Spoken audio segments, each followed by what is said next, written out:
Wearable technology with an emphasis on life-assisting and life-saving devices for the elderly is what Simple Wearables is all about. Hong Kong-based entrepreneur Angelo Umali, who also happens to be a certified fitness instructor, founded his company with his frail 92-year-old grandmother in mind, creating devices that function like a remote healthcare service. Simple Wearables is the third business for the UCLA and Stanford graduate, who together with his co-founder Edwin Lee, conceived, designed, and built the system that runs the devices. With his experience and education, he is as familiar with the technical side as he is with the intricacies of building a company from scratch.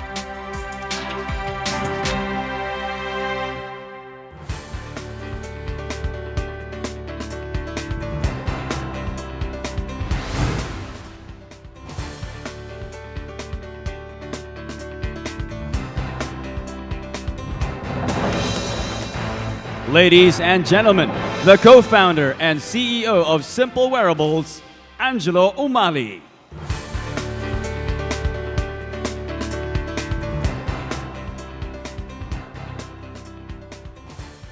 Good afternoon, everyone.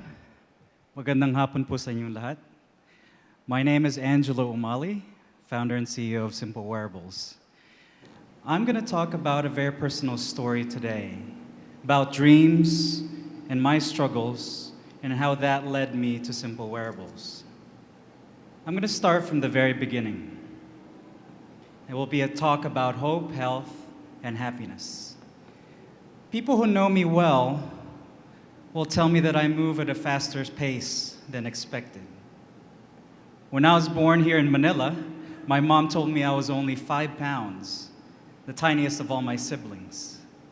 But then she told me I ate so much trying to catch up that by the time I was 3 years old, I was 60 pounds. When I was 4, apparently, I told my mom that I wanted to go to school already.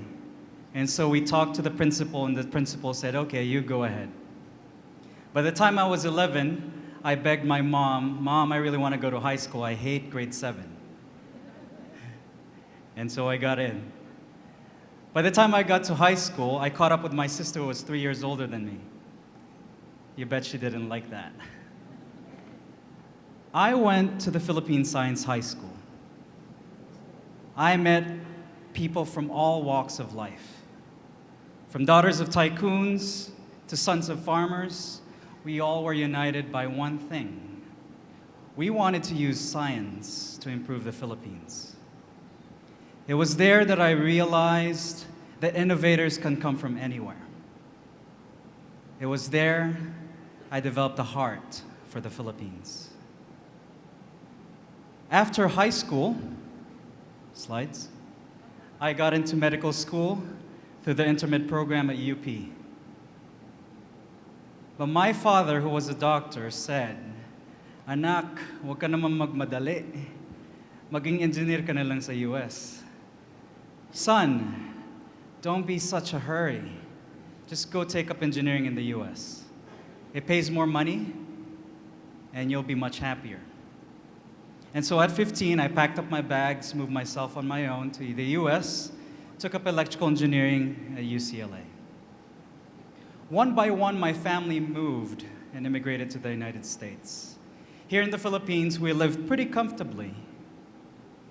But in the US, we were struggling. My dad, who was a doctor in the Philippines, couldn't find a job. And my mom, who was an airline executive here, worked 3 jobs so that she could support a family of 5. We stayed with my grandmother in her tiny 1-bedroom apartment.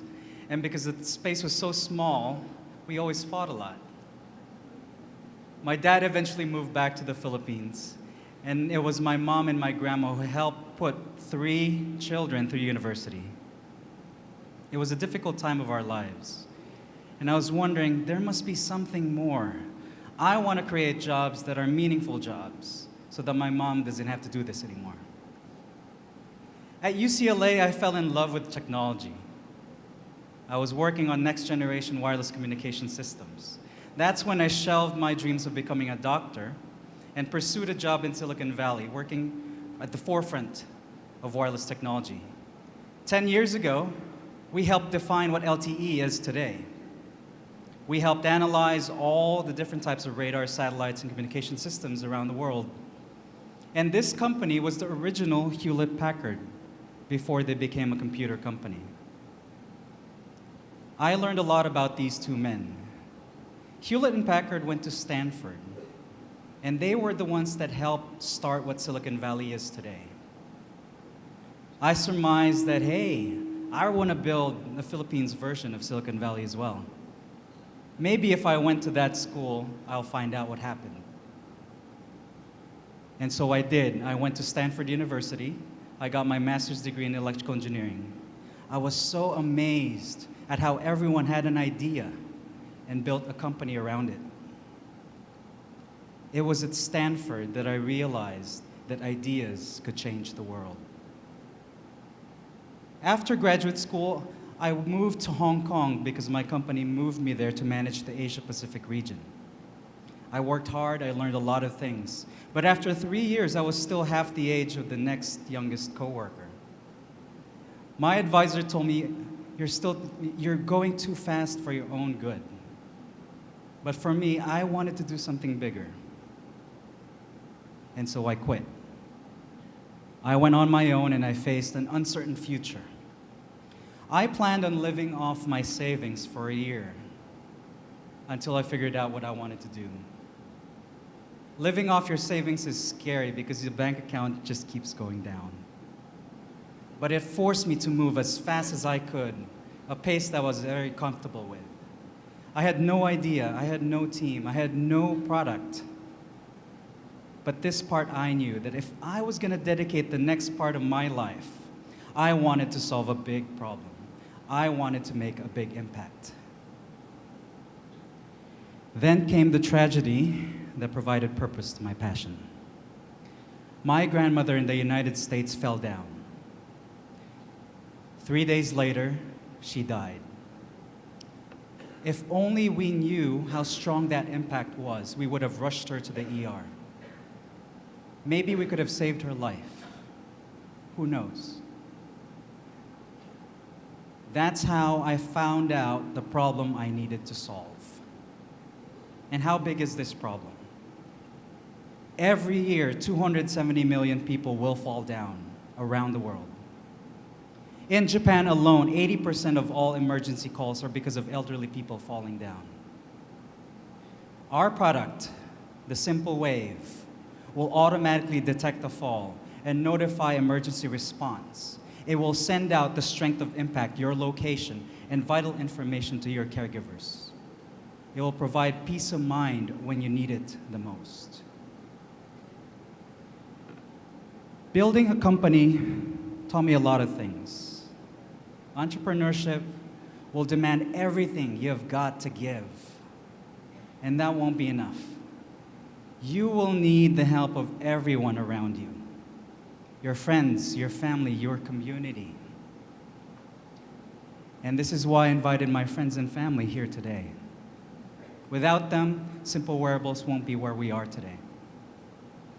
Today, I see dots connecting. My desire to become a doctor is now being fulfilled through technology. Technology moves at my pace.